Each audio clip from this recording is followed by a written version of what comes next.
Boa noite a todos.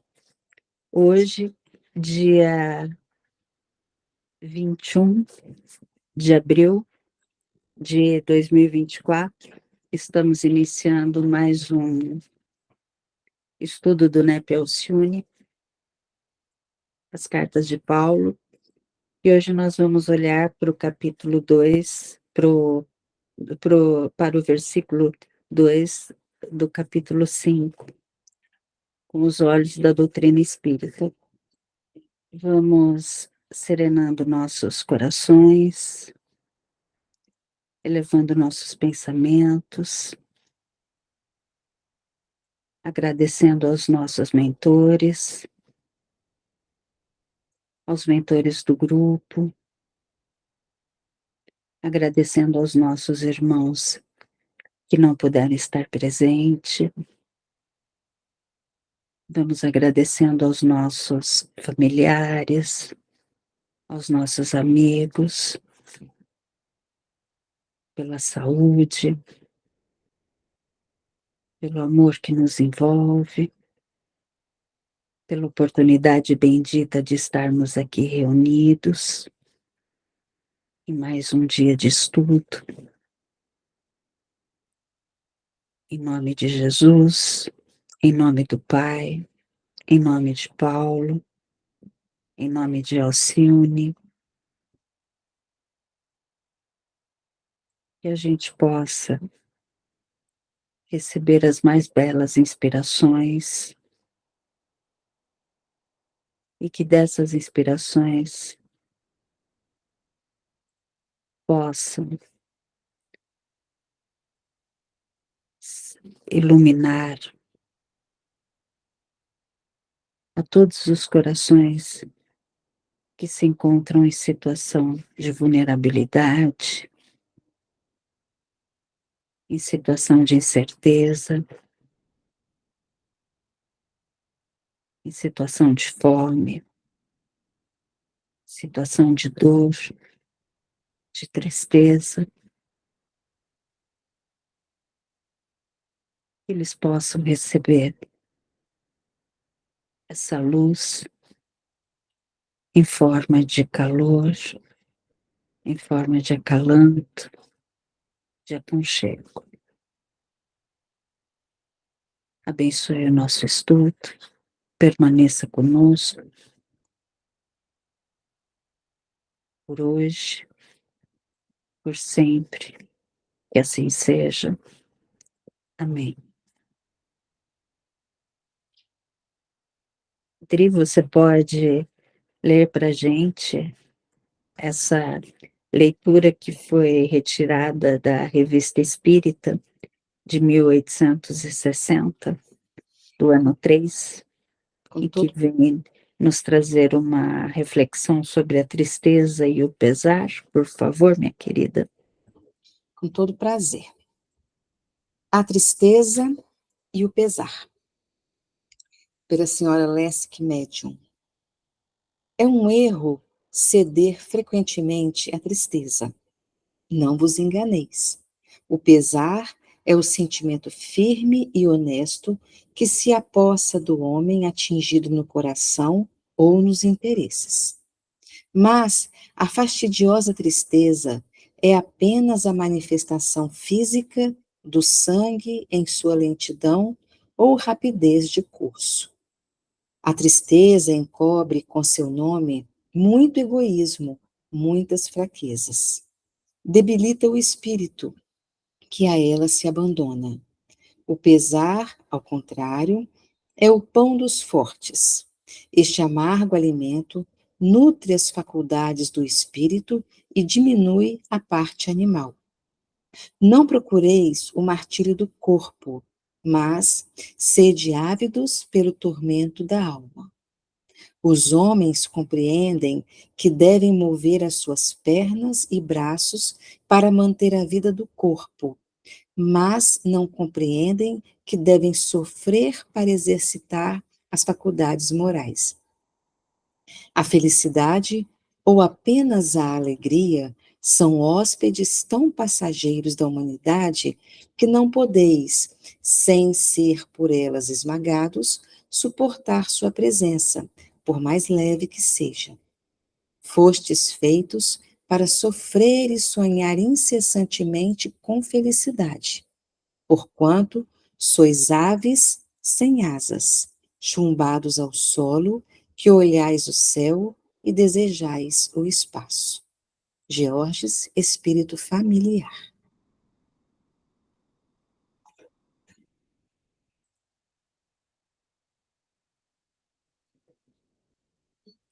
Gratidão, minha querida. É, essa reflexão, né, que, embora um tanto desafiadora, ela é essencial para o nosso crescimento, né? Ela vem falar da tristeza e do pesar. E eu peço que vocês depois guardem um pouco essa tristeza e o pesar, que eu deixei para a gente fazer uma reflexão depois sobre a tristeza e o pesar. E essa mensagem nos faz ponderar sobre a natureza e o propósito da tristeza e do pesar em nossas vidas. E como nos ensina o Espírito Georges, né, há uma distinção sutil, porém profunda, entre esses estados, o estado da tristeza e da sutileza e do pesar. Enquanto muitas vezes a tristeza ela mascara um descontentamento superficial, o verdadeiro pesar ele toca as profundezas do nosso ser, né? E nos convida a uma transformação e ao fortalecimento e ao nosso fortalecimento, né? E quando a gente se depara com esse capítulo das cartas de Paulo aos Coríntios, a gente percebe em Paulo uma postura um tanto mais rigorosa, uma postura um tanto mais decisiva que ele assume diante desses atos de moralidade que estão ameaçando a, a integridade e a pureza daquela comunidade, né? Que Paulo tanto amava. E como a gente vai ver, o Paulo, ele chama os coríntios a um luto, a uma tristeza. E é um luto que a gente vai ver, não é por uma perda física, mas por uma falha moral. E como esse texto de abertura falou, né, refletindo assim, o pão dos fortes, um, uma tristeza como um pão dos fortes, que vem como uma metáfora de que do sofrimento que é necessário para o fortalecimento do espírito. E é uma tristeza que transcende perdas, né? Sejam elas materiais, sejam elas físicas. E Paulo, ele vem abordar, em especial nesse versículo que a gente vai ver hoje, esse tipo de tristeza, né? Ele chama os coríntios para lamentarem não a morte de um indivíduo, mas a presença de um erro tão grave, tão ruim, que está no meio ali, e ele está pedindo para a comunidade de Coríntios para que eles reconheçam a pena, que eles reconheçam o erro, não como um ato individual, mas como algo que está afetando aquela comunidade como um todo, né? Então, é uma convocação para que aquela comunidade ela sinta a gravidade daquele erro de uma maneira tão intensa quanto sentiria a morte de um ente querido, né? E a gente, quando a gente mergulha na doutrina espírita, quando a gente está na doutrina espírita, quando a gente está com os olhos na doutrina espírita, a gente entende os desafios, as dores, os pesar como oportunidades para nossa evolução, né? E são eles que, embora dolorosos, eles impulsionam para nossa para nossa evolução, para que a gente nos prepare para voos mais altos, né? Então, hoje a gente vai, eu convido a todos a refletir sobre como a gente pode transformar o pesar não em desespero, mas em uma força motriz para a nossa melhoria contínua, né? Então, no estudo anterior, nós vimos o versículo primeiro, né? Capítulo 5, versículo 1. É geral ouvir-se dizer que entre vós existe luxúria, e luxúria tal que não se encontra nem mesmo entre os pagãos. Um dentre vós vive com a mulher do seu pai. E o estudo de hoje, alguém está com alguma Bíblia em aberto? Alguém está com o NapSearch? Eu estou com a de Jerusalém e a tradução da Frederico Loureiro aqui para ler o nosso versículo de hoje. Alguém quer fazer a leitura ou está com outra Bíblia em aberto?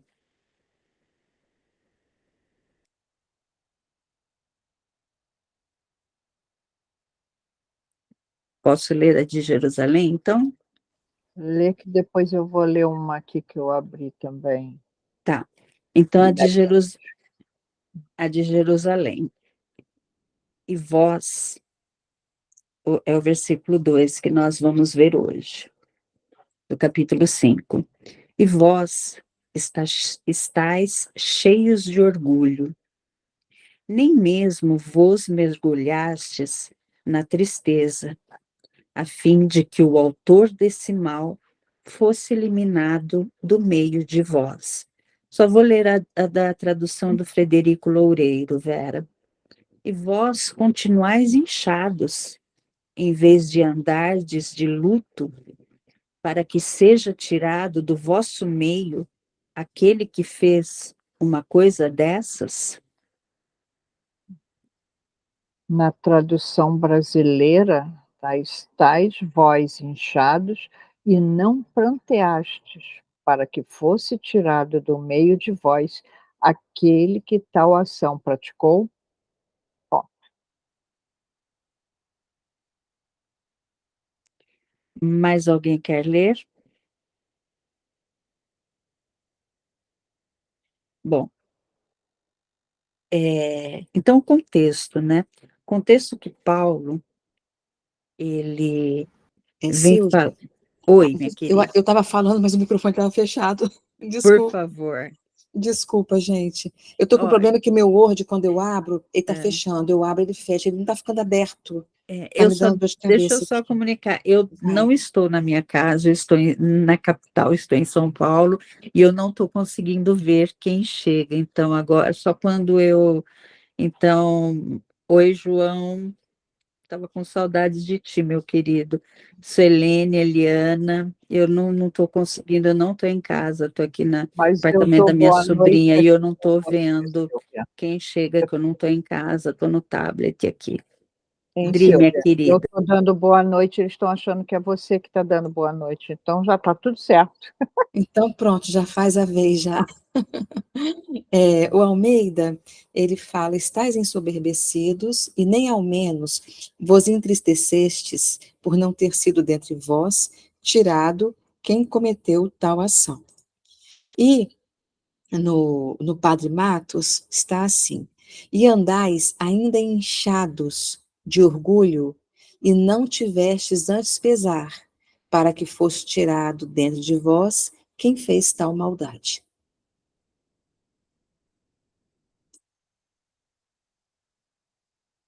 Alguém quer começar a falar alguma coisa?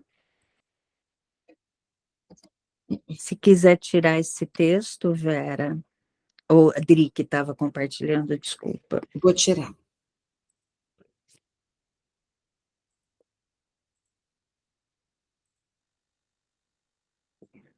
Isso. Posso começar, então, ou alguém quer? Bom, Paulo, ele está vindo já com suas palavras um pouco mais incisivas, né? E ele vem vindo alertando a comunidade coríntia sobre essas consequências do orgulho e da complacência diante do erro, né? E é tão atual isso, e é isso que nós vamos, nos estudos o que eu quis frisar no meu estudo mais hoje, né? Essa questão da complacência, desse pesar que Paulo chama, e no estudo anterior, a Adri trouxe, né? Que Paulo, ele nos desafia a olhar para o interior, né? E Allan Kardec, ele mais tarde, né, ele codificaria isso com a lei natural que rege a consciência, né? A lei divina, né? Então, para a gente entender um pouco o que estava acontecendo, né? Então, vamos voltar ali, né? A Grécia e a Roma antiga, elas eram conhecidas por sua liberdade em muitos aspectos da vida, inclusive nos costumes sexuais. A gente já vem vendo isso em muitas passagens, né? Mas mesmo nessas sociedades que haviam essas liberdades, tinha linhas que não eram comumente cruzadas, né?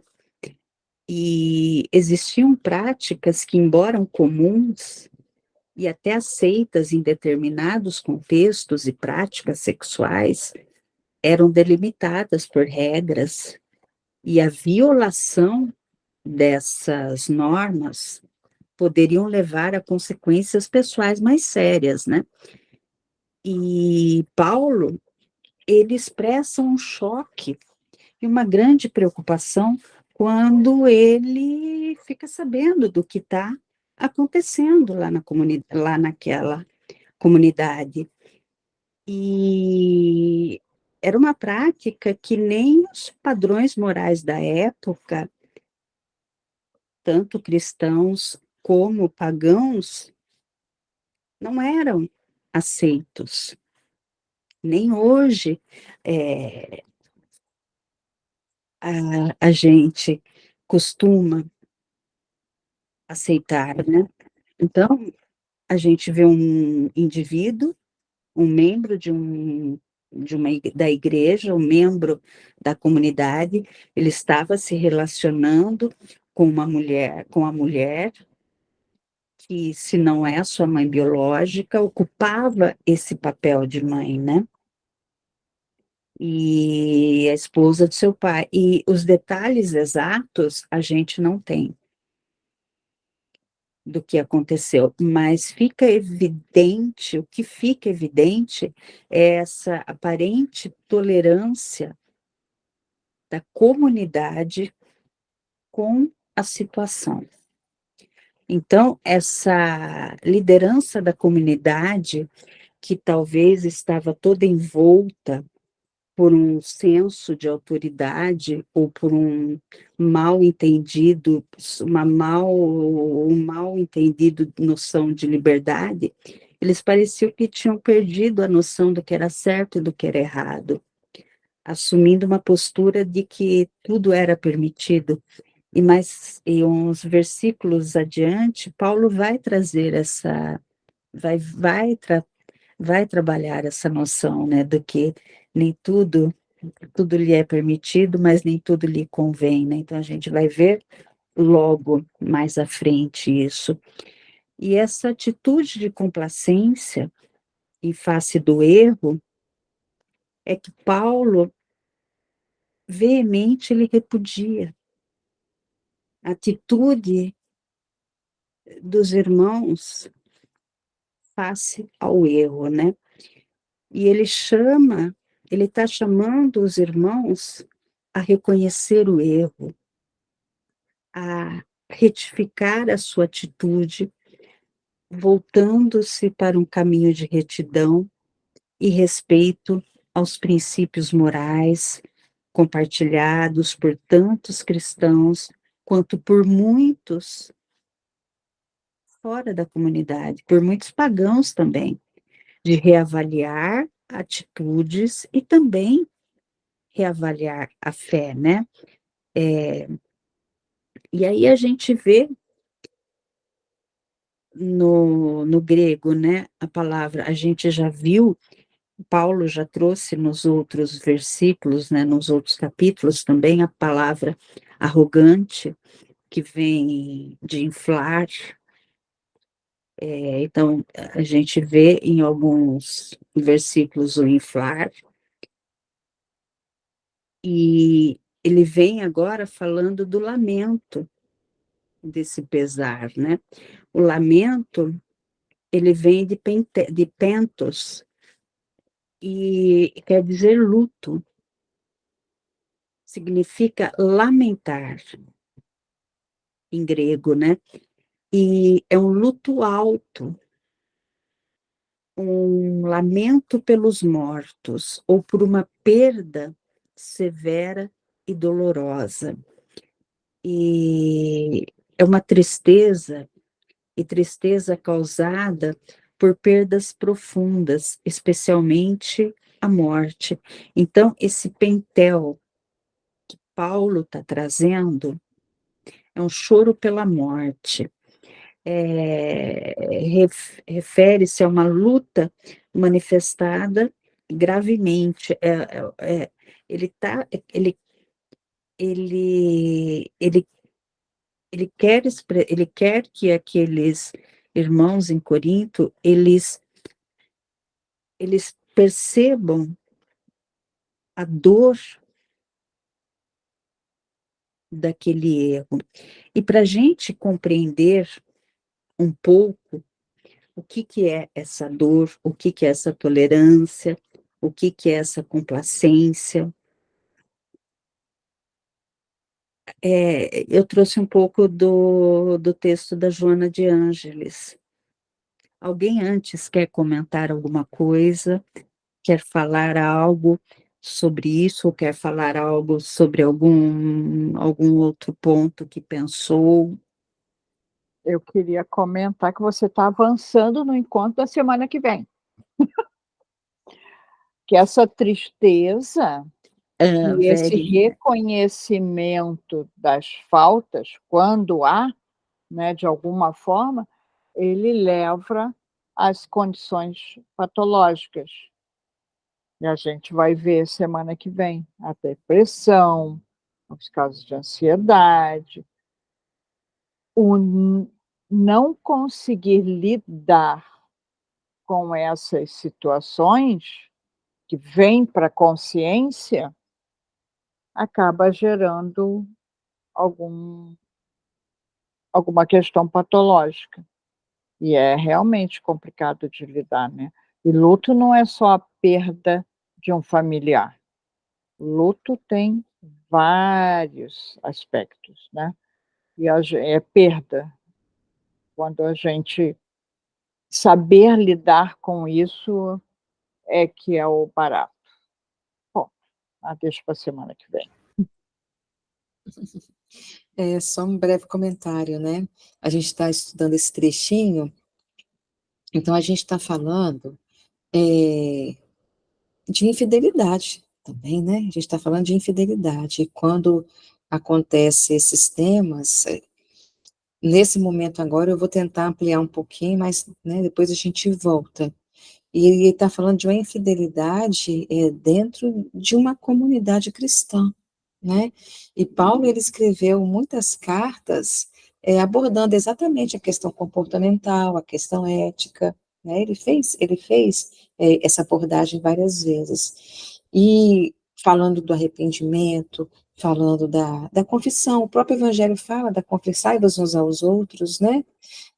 Mas a confissão, ela vem depois do arrependimento, não tem como. Só que aquele arrependimento sincero, né?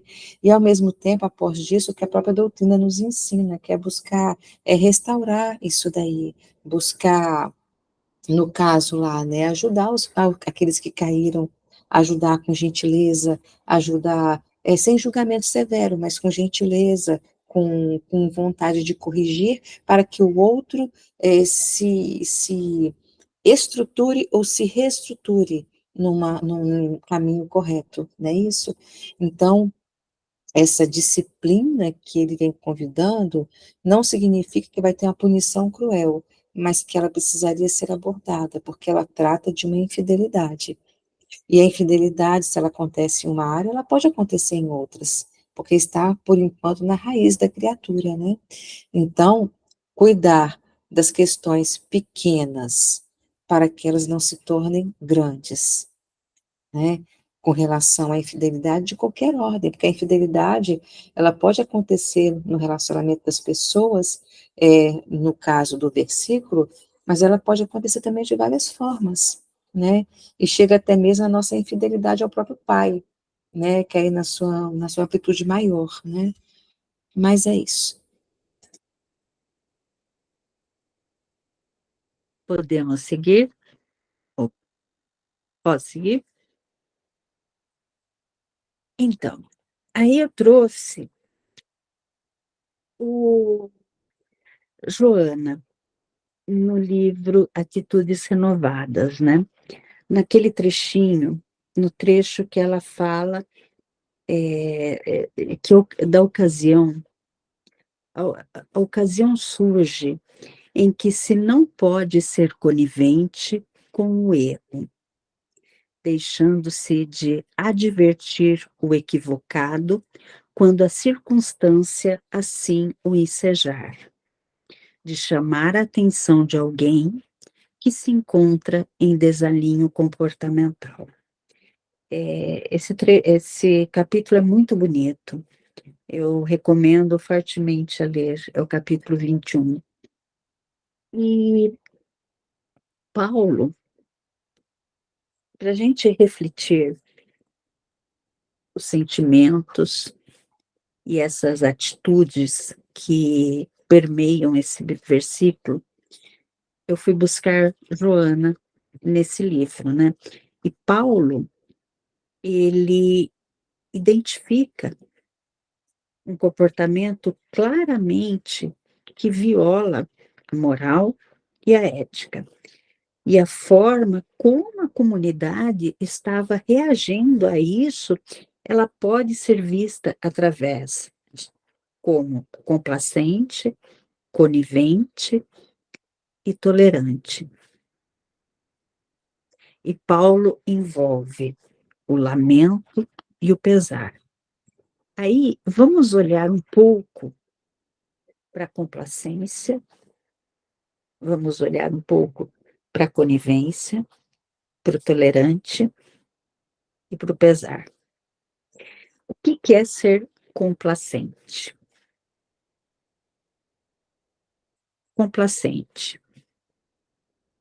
Mesmo quando há, eu fiz eu estou com problema com compartilhar, mas eu fiz uma tabelinha aqui, eu não sei se eu vou conseguir compartilhar. Deixa eu ver.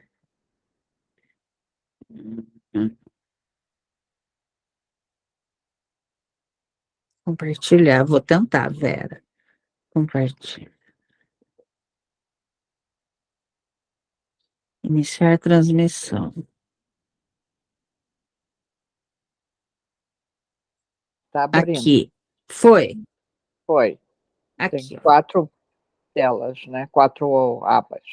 Ó, complacente, mesmo quando há evidências de problemas ou questões que exigiriam mudança ou melhoria, a complacência pode levar a um certo grau de inércia ou falta de ação, que impede o progresso ou a resolução de problemas, atitude ou, ou a resolução de problemas, atitude de satisfação com o próprio estado ou com o estado de coisas ao redor. Deixa eu diminuir aqui. Ser conivente. O ser conivente é uma atitude de cumplicidade ou de consentimento acordado para um comportamento errado ou prejudicial, frequentemente com conhecimento da situação. A conivência implica uma escolha ativa de ignorar ou de permitir o comportamento imoral ou prejudicial, muitas vezes para evitar confronto ou por benefício próprio, ser cúmplice de alguma maneira. O ser tolerante, uma virtude ou uma atitude positiva que envolve o respeito e a aceitação das diferenças, sejam elas de opiniões práticas ou identidades. No entanto, a tolerância pode ser mal interpretada ou aplicada de maneira inadequada quando usada para aceitar passivamente comportamentos que são prejudiciais ou imorais. E aí lembra do texto lá do começo, sobre o pesar. Pesar, tristeza e lamento. Sentimentos ou emoções que exprimem como reações ou circunstâncias ou eventos percebidos como negativos, dolorosos ou perdas significativas. Aí eu fiz aqui: pesar, lamento e tristeza. Isso daqui eu fui dar uma estudada e eu achei um artigo muito bacana que depois, lá para o fim, se sobrar um tempo, eu vou falar sobre ele, que fala sobre o pesar e o lamento na Grécia Antiga. E tem um, um lamento fúnebre que é a coisa mais linda, datada de acho que 1200 antes de Cristo. O pesar. O pesar normalmente é associado com o sentimento de remorso ou arrependimento por algo que foi feito ou deixado de ser feito. É uma reflexão dolorosa sobre ações passadas, especialmente aquelas que resultaram em consequências negativas para si mesmo ou para outros. Muitas vezes envolve um desejo de ter agido de maneira diferente. O lamento é uma tristeza, o lamento, desculpa, é uma expressão de tristeza e pesar juntas. Uma busca por consolo ou por alívio. Frequentemente é associado a rituais ou tradições de luto e busca por cura emocional ou espiritual. Pode ser pessoal ou coletivo. E a tristeza é uma emoção complexa que pode surgir de diversas situações: desapontamentos, perdas, falhas. É uma resposta natural a algo que é contrário ao que se desejava ou esperava. Sentimentos leves de melancolia, a profundas sensações de desespero. Vera, eu achei um livro incrível sobre melancolia, sobre os primórdios dos estudos da melancolia. Eu estava estudando. Melancolia, a depressão hoje. Então, deixa eu Mudaram de nome. parar de compartilhar. Consegui, Vera. Consegui. Então, meus queridos, aí, esse lamento, o que que eu fui fazer? Eu fui fazer a gematria desse lamento. Vocês sabem que eu gosto de fazer a gematria, de fazer aqueles estudos de gematria, de... Eu falei assim, tem alguma coisa com essa tristeza aqui no meio, e eu fui, esse lamento, esse eu sofro, e o pentel, ele significa lamentar, sofrer, e o Paulo, ele está trazendo esse sentimento no meio desse versículo. E o resultado da gematria da tristeza é 33.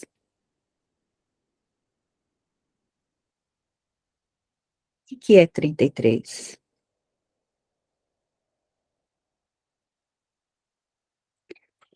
Em particularmente, ele não tem um significado cabalístico, ele não tem um significado profundo cabalístico. Mas se a gente for a fundo, na tradição cristã, é a idade de Cristo, quando Cristo foi crucificado. Então, o que que a crucificação de Cristo, junto com esse 33, junto com essa tristeza, com esse pesar, eu posso estar viajando, vocês me falam, que eu gosto de viajar às vezes, pode simbolizar essa tristeza nesse meio desse versículo. Uma redenção, uma renovação que a gente sabe que para Paulo, o que que é a crucificação para Paulo? É a renovação. Para Paulo, a crucificação é o despertar para uma nova vida, é o nascer de novo. No contexto do luto e do pesar, nós poderíamos buscar uma, o luto como essas experiências humanas. Eu estou com a minha imagem fechada? Tô, eu não gosto de ficar com a imagem, eu tenho. Ele pode levar Ele abre e fecha. a um crescimento, a uma transformação pessoal, a um nascer de novo. E o que que Paulo, ele está convocando aqueles irmãos de Corinto a reconhecer o erro,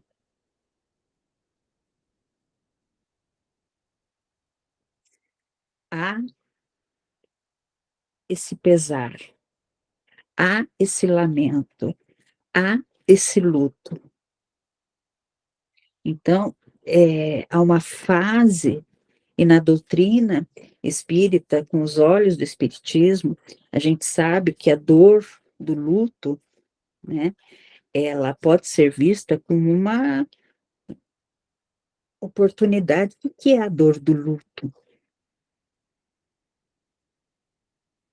É uma oportunidade que a gente tem para a nossa evolução, todas as dores, né? E esse lamento que Joana traz, que Joana vem trazendo, que Paulo também traz como uma responsabilidade individual e também coletiva, de enfrentar e corrigir comportamentos que são prejudiciais, que de ser complacente, por ser complacente, conivente, tolerante em relação a esse caso da imoralidade, né? e não apenas com emoções, mas como um chamado ao arrependimento e mudança de um comportamento.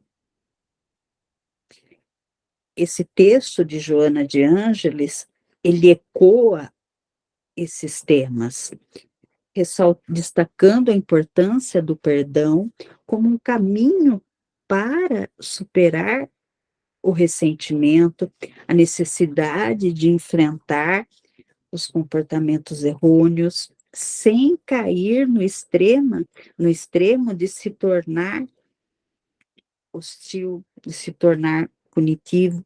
Então, tanto Joana como Paulo, eles vêm nos falar sobre a questão da conivência, de ser conivente em relação ao erro. Essa ação consciente e compassiva frente aos desafios morais, e assim como Paulo está pedindo aos coríntios para eles não serem passivos diante ao erro, Joana também está trazendo a importância de manter esse equilíbrio pelo bem comum. E também orienta a corrigir o erro quando necessário. E aí também, né, quando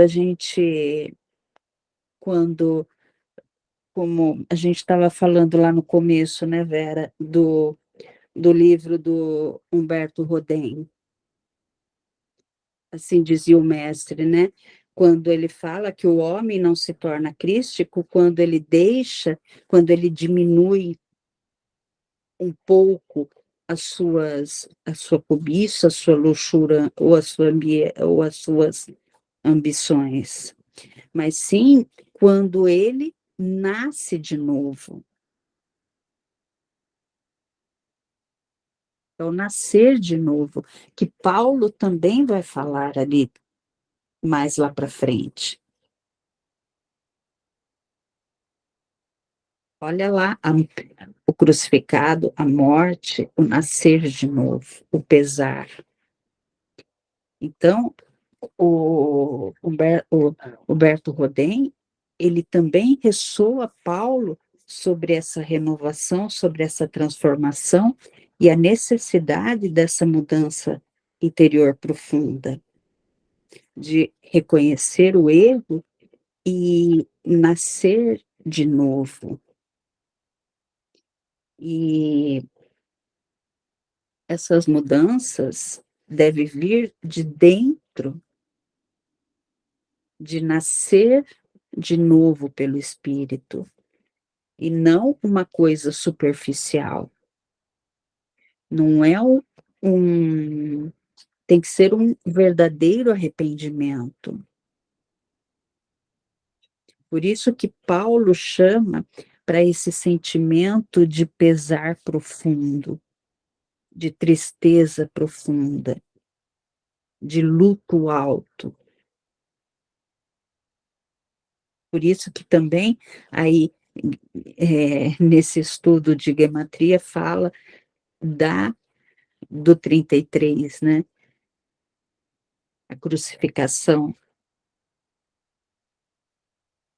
o renascimento, o nascer de novo,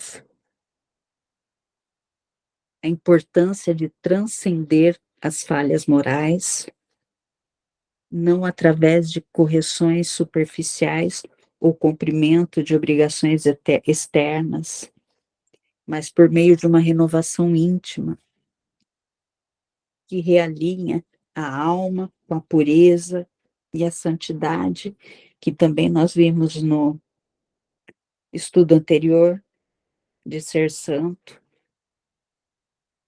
é reconhecer o erro, recalcular as rotas, se manter no meio do caminho.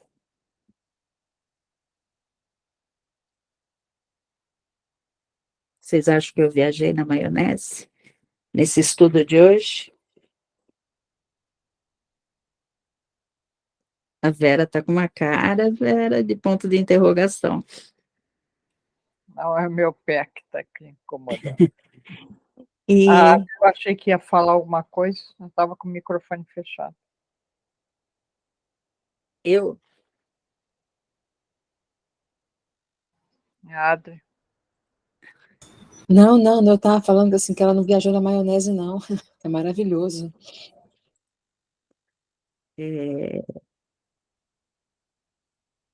aí também tem Humberto de Campos, né? Quando ele, quando ele traz lá na Crônicas de Além Túmulo, né? Que quando ele fala lá no capítulo 18, na casa de Ismael, né? Ele narra que Jesus, adivinhando a miséria e o infortúnio do espírito, mergulhado nos humanos tormentos, alçou a mão compassiva em direção à paisagem triste do planeta, declarando aos seus discípulos: Ide e pregai. Eu vos envio ao mundo como ovelhas ao meio dos lobos, mas eu não vim senão para curar os doentes e proteger os desgraçados. Então, como os coríntios foram desafiados a corrigir, a reconhecer os seus erros e a corrigir a imoralidade no seu meio, né? Nós também somos chamados a olhar para dentro de nós mesmos, né? Para identificar e transformar tudo aquilo que se desvia do caminho do amor e da verdade que Cristo ensinou, né?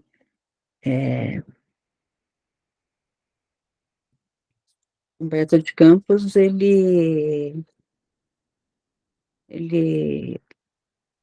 ele fala que Jesus não veio apenas para o justo, né? Mas para curar e proteger até os desgraçados, né? Para todo mundo, é para todos,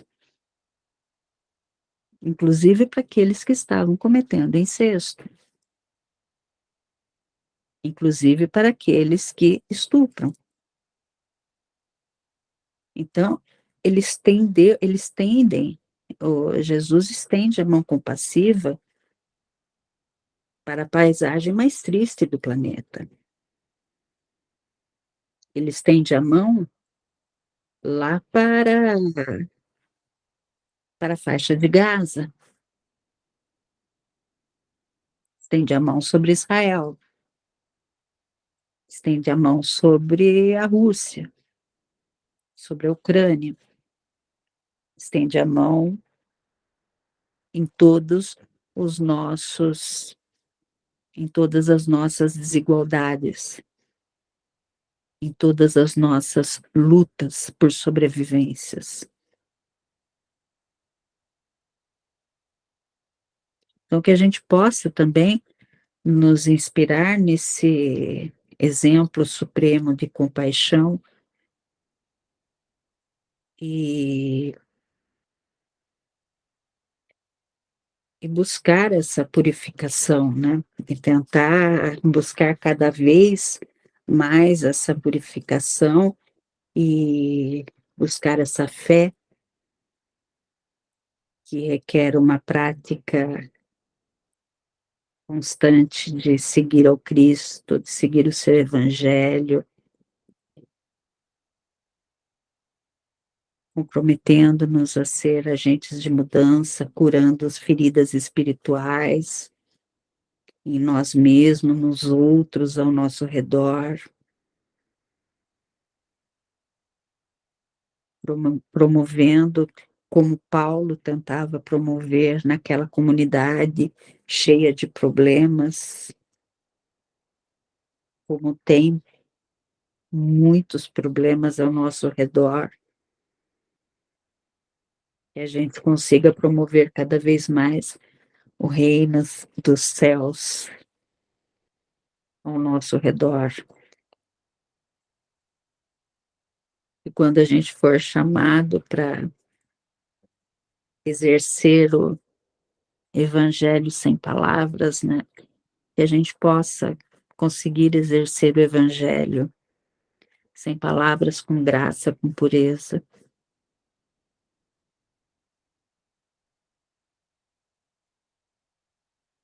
Algum comentário? Eu tinha levantado a mão. Eu não estou vendo, Vera.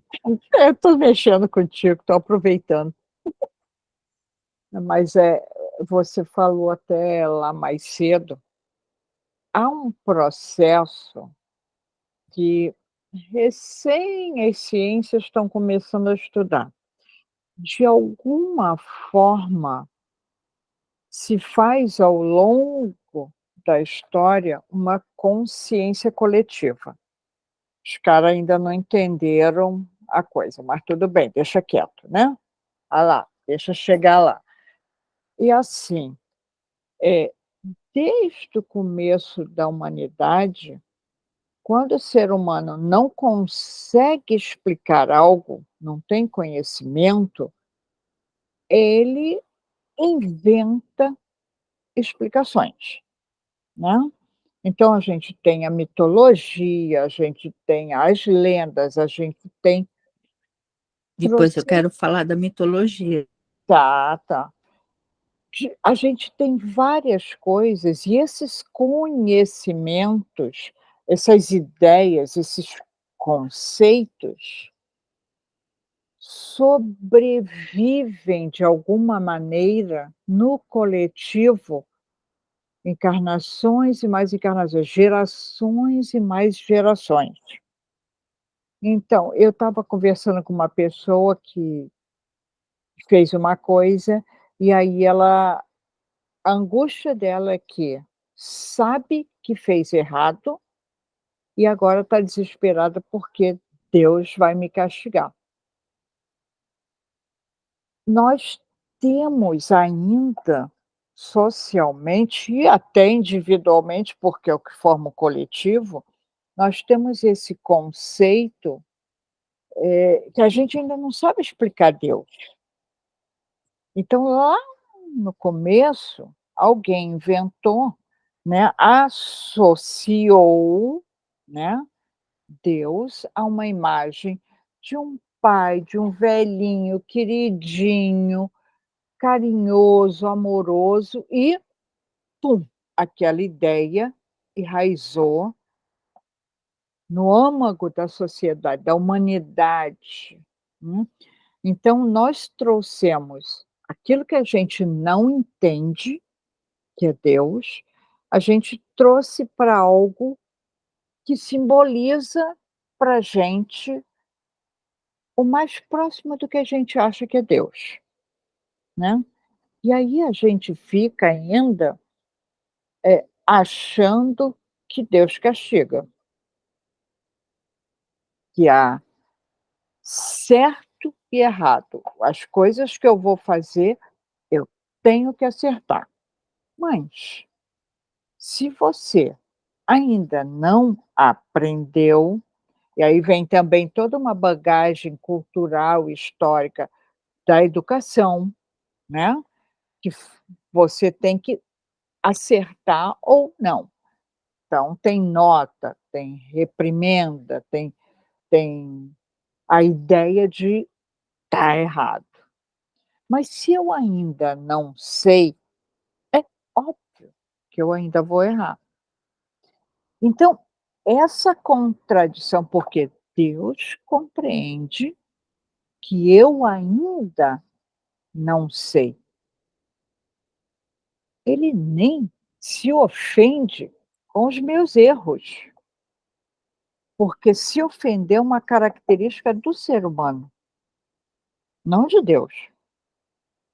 Então a gente ainda carrega isso, e isso começa a causar transtornos, dores, sofrimentos, tristezas profundas. Falar nisso, eu tenho um livro só de tristeza. Tu tem melancolia, eu tenho um de tristeza. isso vem afetando o nosso individual e coletivo. O Cristo, quando veio ensinar, ele trouxe o melhor tratado psicológico que pode existir. Porque se nós seguíssemos as orientações dele, nós não sofreríamos como sofremos hoje. E aí é sofrimento mesmo, não é só a dor. A dor é uma coisa, o sofrimento é outra. Então, nós ainda estamos rateando e passou da hora da gente mudar nossos conceitos, mas a gente ainda não consegue processar essas ideias. São ideias avançadíssimas para nossa ignorância, que ainda somos muito ignorantes. E aí sofremos, e aí erramos, aí não conseguimos resistir. Voltando lá na carta do Paulo, o sujeito está dentro de um ambiente em que estuda a fidelidade, a honestidade, a ética moral, e ele, por ímpeto, por algum processo, ele não consegue praticar o que ele entendeu, o intelecto com a ação. Não consegue, não consegue. Hoje em dia, quantas pessoas matam por nada, espancam por nada, cometem atrocidades absurdas, mas para nós que estamos começando a ter um tiquinho de percepção da coisa, é absurdo. Mas ainda é um processo resultante, é a reação do estágio em que estamos. Então todo esse processo e Paulo fez o download da coisa num processo muito rápido. Ele fez o download assim, opa, espera aí, né. E ele está tentando explicar, só que é muito difícil da gente, com a nossa estrutura, com a nossa cultura, com a nossa bagagem, com o nosso passado, de compreender, ter alcance de compreender certas coisas. E esses esses essas análises, essas avaliações, observar as coisas como ela acontece, observar a nossa própria vida, nos conhecer, por que que isso está me doendo? Vai lá e tá, não quer olhar porque é para você, que é você, faz de conta que tu está analisando a vida do vizinho. Aí rapidinho vai fazer uma leitura. Ah, ele está sofrendo porque isso, por isso, por aquilo. Então a gente precisa entender melhor como é que é esse processo evolutivo e e e partir para ação, da modificação. E é aqui bem aquela história, a a gente vai modificando individualmente e coletivamente, porque se não andar o coletivo, nós vamos ficar presos no processo. Ponto.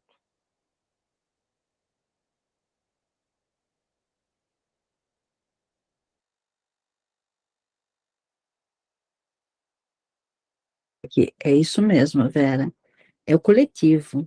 Eh, Se a gente não ir para ação, não é uma coisa, não é é uma coisa ativa, não é passiva, não é passiva, é ativa.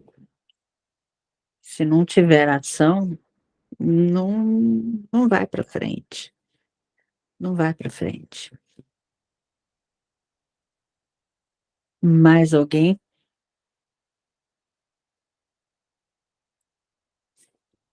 Eu vou falar sobre o lamento fúnebre na Grécia Antiga.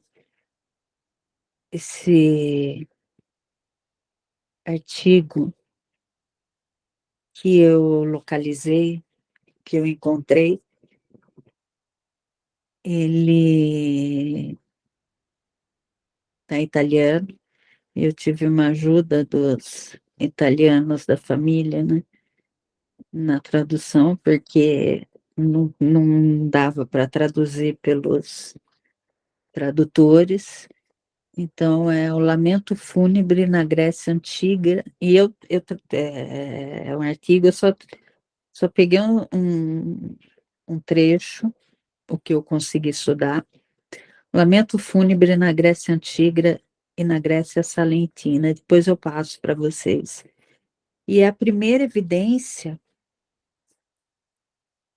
relacionada à concepção do além-túmulo. E a parte que eu consegui estudar, né? E começa assim, começa falando no abismo do Tártaro e da mitologia, né, Vera? A Vera trouxe mitologia, parece que a gente entrou, né? Tártaro, o que que é o Tártaro na mitologia, né?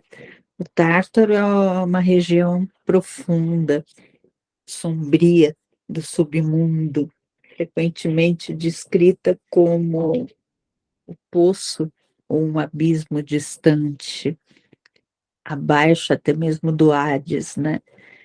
Onde as almas dos mortos são julgadas após a morte, né? E era considerado um lugar de tormento, onde as almas eram punidas, né? Especialmente aquelas que tinham cometido crimes graves contra os deuses ou de ordem natural, né? E o Tártaro servia também de prisão para os titãs, para os deuses, né? Os deuses do Olimpo também. E ou para aqueles que foram derrubados, né? E aí segue esse lamento. E eu achei tão forte foi o, e ele é tido como os primeiros as primeiras concepções além-túmulo. Segundo Hesíodo, então tem bastante referências aos deuses da mitologia, aos personagens da mitologia. Então eu vou ler o que nós conseguimos traduzir. Se alguém for fluente em italiano, por favor. Segundo Hesíodo, então começa lá em cima, né, no abismo do Tártaro. Segundo Hesíodo, tem a sua morada os filhos da noite grega, o sono e a morte.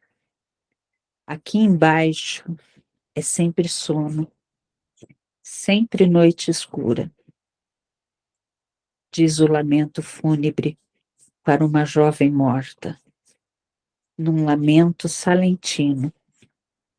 E pouco antes, a mesma jovem dizia: é um mundo de sombras, desolado, pálido, vazio, com a consistência insubstancial de um sonho, como se fosse o fantasma de, o fantasma de Patroclo, que Aquiles aperta em vão no vazio, ou de Epicleia, a mãe que Odisseu tenta abraçar em vão 3 vezes.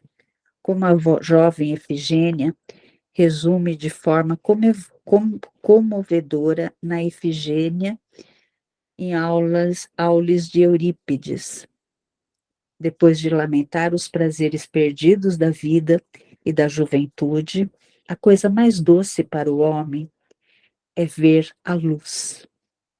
Debaixo da terra não há nada. Toda alegria termina com a morte.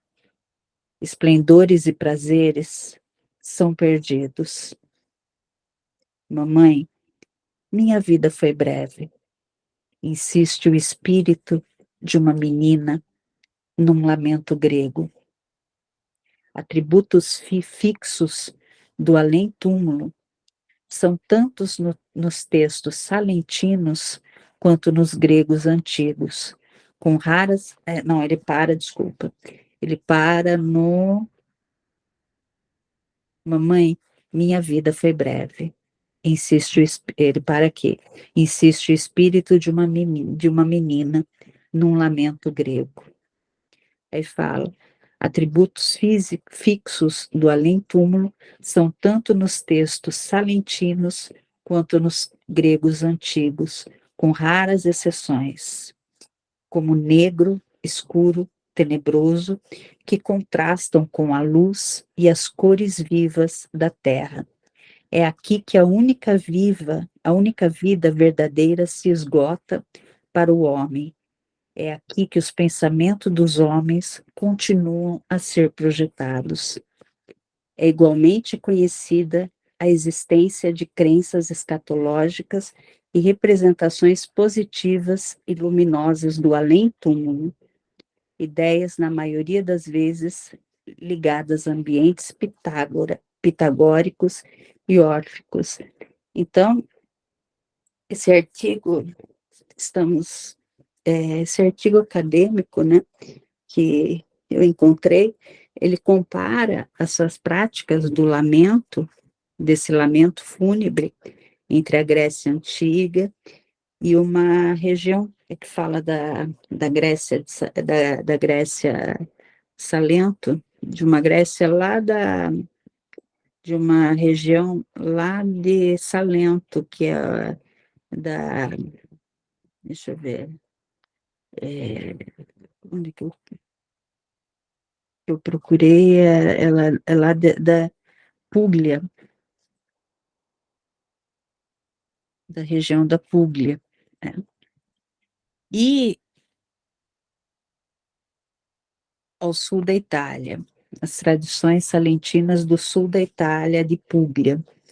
Então, isso traz, né? Então, e o livro, esse artigo inteiro tem várias páginas, e ele traz vários lamentos que remontam deixa eu ver aqui, de acho que 1200 antes de Cristo,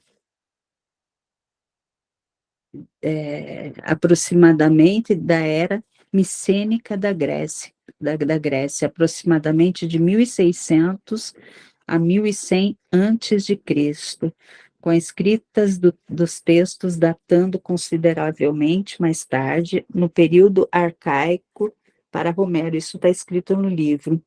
Aproximadamente entre 1600, 1100, 700 antes de Cristo, né?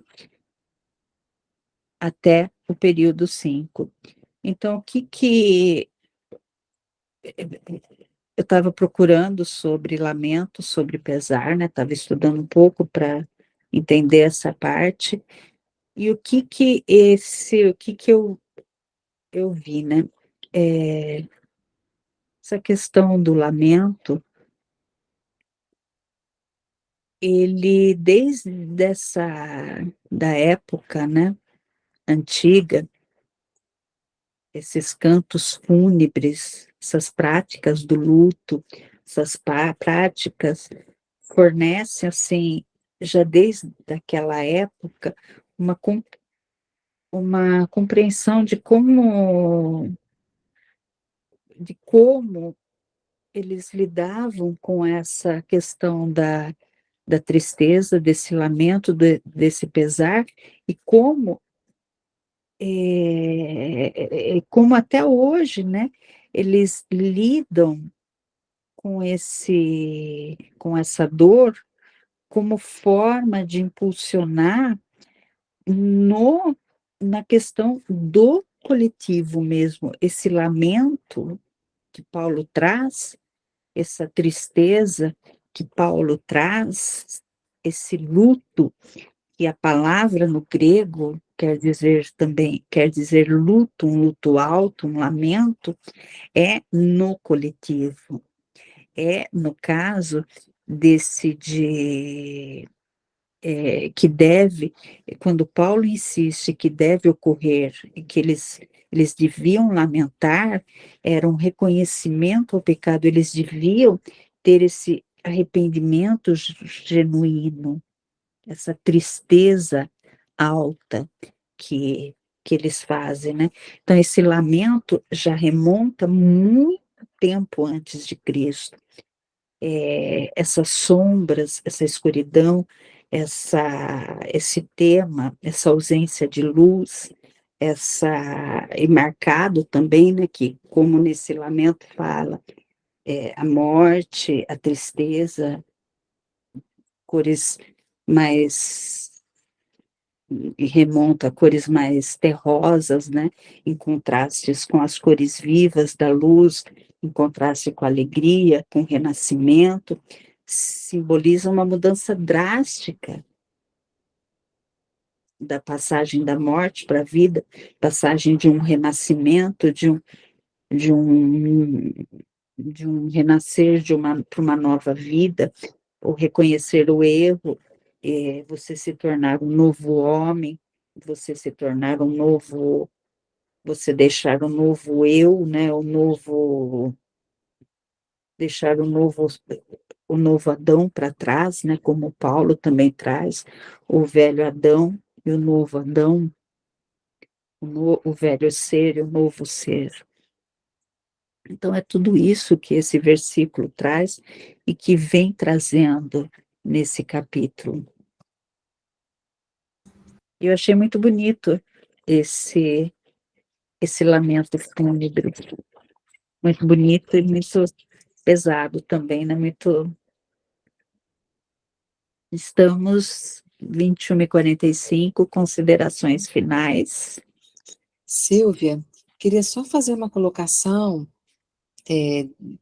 pegando assim só alguma pontinha, né, que tudo isso aí nos convida a nós termos um pouco mais de consciência com as nossas responsabilidades, né? Porque nós reencarnamos com compromissos, nós reencarnamos com objetivos para essa existência física e com deveres a cumprir também, né? Nós não estamos passeando por aqui, né? E é certo que em algum momento, criaturas imperfeitas que estamos, vai surgir em algum momento um, um, um, um mal, sendo que ele pode vir de fora para dentro, como pode também Sim, surgir de dentro para fora, porque vai surgir. trazemos raízes de imperfeição, né? Mas eu acho que a gente também precisa, com essa consciência que a vida vai nos despertando, nós termos também, assim, criar uma certa resistência a esse mal que vem surgindo. Vamos supor que parta de nós, né? Vamos colocar só nesse aspecto, né? Não no de fora, mas o de dentro. Termos também uma certa resistência, não brigarmos conosco mesmo, não seria isso essa nossa fala, mas assim, não, peraí um pouquinho, isso eu tenho hábito de fazer, isso eu tenho hábito de falar, mas eu não quero ser mais assim, eu não quero fazer mais isso, colocar uma resistência, porque o mal, ele nos traz essa perturbação toda, mas a consciência para acertarmos também causa um tumulto aí um pouco também na nossa mente, na nossa vida, né? Então, nós viemos a esse mundo para nós crescermos, para nós despertarmos o que ainda não está desperto e aprimorar o que já começou a surgir. Então, na nossa vida, muitas vezes, vamos botar muito assim, podem surgir pensamentos que estão em desacordo com as leis divinas, né? Vamos diminuir, vamos ampliar o fato do versículo, mas assim, esses pensamentos, essas ideias que nos surgem, passarmos por aquele crivo moral indispensável que a gente precisa, né? Passarmos, é certo? Devo fazer? É isso mesmo? É fraterno agir assim? Ou não é? Né? Está de acordo com as leis divinas ou não está? Então, termos uma atitude de consciência dentro da pouca consciência que muitas vezes nós temos, mas buscá-la no seu máximo, porque nós temos responsabilidade com a vida, nós temos responsabilidades com aqueles que estão à nossa volta, com aqueles que convivem conosco, né? Então, esse despertar cada vez mais, vamos dizer assim, onde que estão as leis divinas, né? Assim, na nossa consciência, não, então fazendo despertar essas leis verdadeiramente em nós, né, para que a gente possa viver mais aquela fraternidade que Paulo estava querendo levar para a comunidade, mais aquele bem que ele estava querendo levar, né, e as criaturinhas lá, assim, orgulhosos, né, em presenciar uma atitude que não foi correta, e ele tentando levar exatamente o oposto, né, isto é, nos convidando a nós despertarmos, desperta, ó tu que dormes, né, assim que ele fala, né, desperta, ó tu que dormes. Apesar de estar quase na hora de dormir, mas desperta, ó tu que dormes.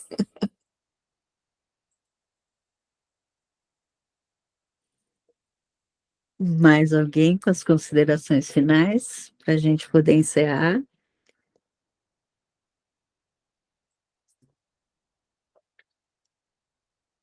Alguém quer fazer uma oração para a gente poder ter uma noite de sono reconfortante?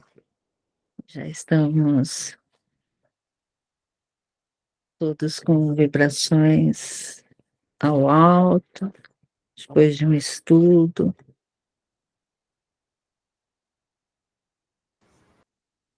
Podemos fazer, então. Por favor, gratidão, Dre.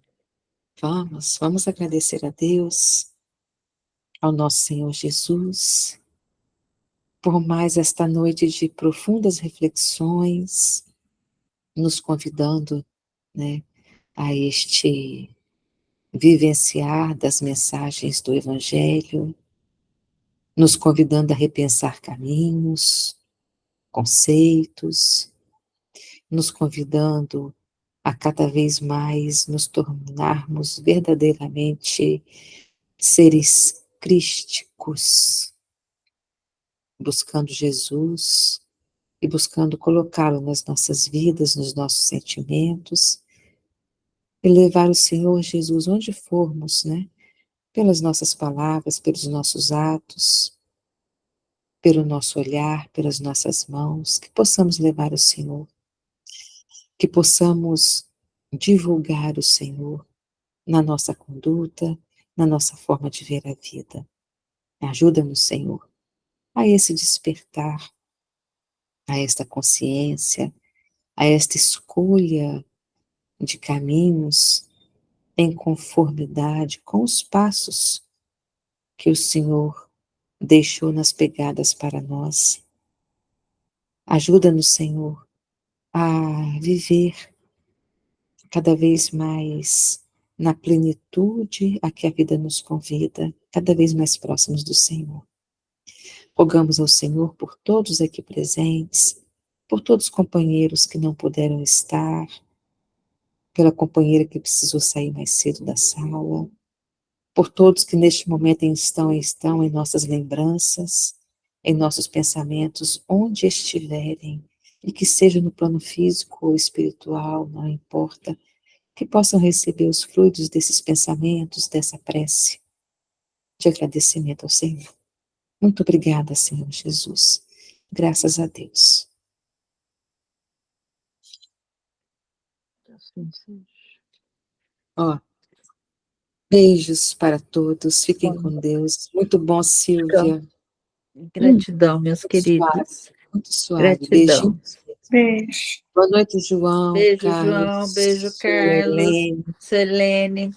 Beijos, Beijo para beijos. todos. Tchau, Silvia. Tchau.